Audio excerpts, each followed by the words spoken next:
来看中国、日本、韩国外交部长的会谈达成共识，要来赶紧推动三国领导人的峰会。也毋过，日本甲韩国外交部长嘛向中国外交部长王毅强调台海稳定的重要性。南韩阁直接讲，因反对以武力来改变台海的现况。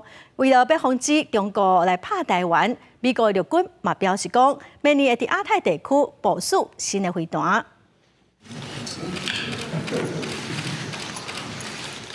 三人做伙握手翕相，中日韩三国外长伫咧南韩釜山见面，三方同意最近维护三强链的稳定，同时也达成共识，要加紧准备办三国领导人峰会，不过并无讲到具体时间。 무엇보다 삼국 협력을 안정적이고 지속 가능한 체계로 발전시켜 나갈 수 있도록 보다 제도화해 나가는 것이 중요합니다. 中日韩应当以更加进取的面貌和姿态，为促进地区和全球发展发挥积极作用。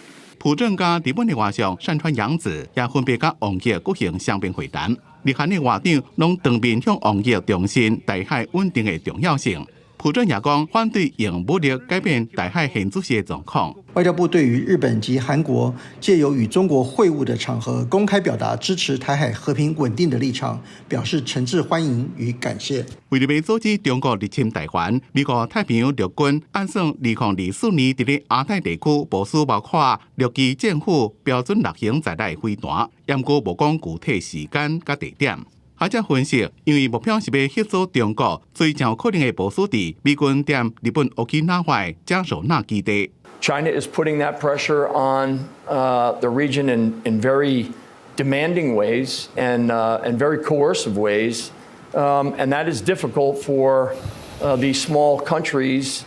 They get pulled into China's orbit sometimes through that coercive power to get untangled. 部署在这个关岛的美国海军基地，这是目前知道这个第一个最明确的这个部署的位置。它也很有可能部署在这个嘉手纳，因为它是离台湾最近的一个美军基地。学者讲，另外会当由海马斯多管火箭系统发射精准打击飞弹 PRSM。 美军进前就表示讲，会部署伫咧亚太地区，因为 PRSM 同时有对地加制海能力，将会大幅度强化美军伫咧亚太精准打击火力。记者综合报道。